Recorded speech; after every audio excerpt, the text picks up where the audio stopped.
Case study, Mount Etna 2002, a volcano in an MEDC. Remember, MEDC is a more economically developed country.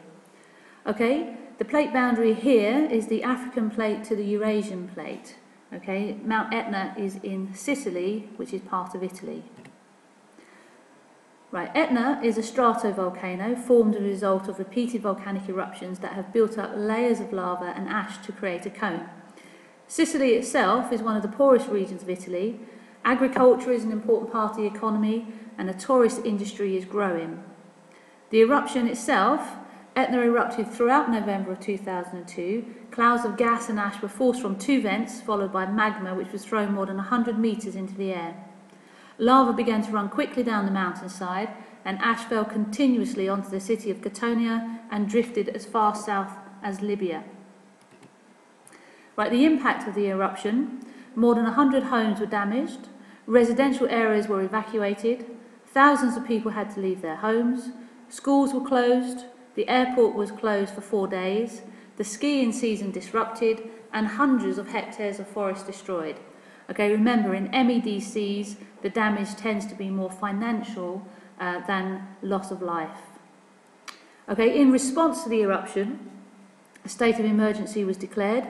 The army used bulldozers in an attempt to create a channel to redirect lava away from populated areas. So examples of how technology and advanced medical care and communication systems, transport were used. Emergency workers dug channels into the earth to divert the flow away from Lingua Glossa, okay, a town with many people living there.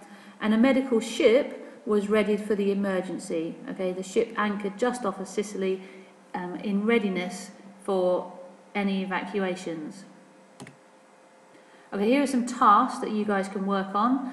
Okay, why do people continue to live on the slopes of Etna even though it continues to erupt? Okay, think about people wanting to stay with their families, their historic links, their work in agriculture, geothermal energy. Remember that the land around volcanoes are often extremely fertile. The tourist industry is very big in Etna as well.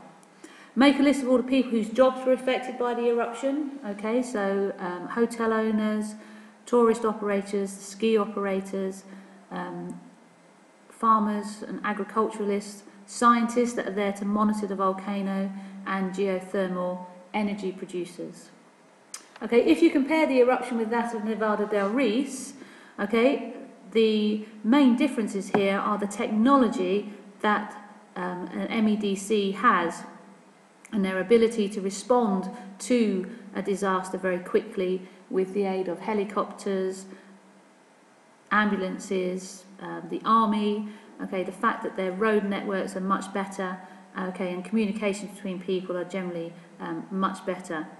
Okay, remember in Nevada del Ruiz they didn't have enough helicopters available to actually search and rescue people. Okay, here's a past paper question that you need to think about. For a natural hazard that you have studied, okay, you need to name the natural hazard and then with reference to specific examples, describe and explain its global distribution. Okay, so you could look at ideas about plate tectonics, the ring of fire, why volcanoes are formed and in which regions of the world they are formed. Okay, these are some things to think about. Features of global distribution can be general or place specific. Okay, near plate margins, you can look at the movement of plates for earthquakes and volcanoes. Okay,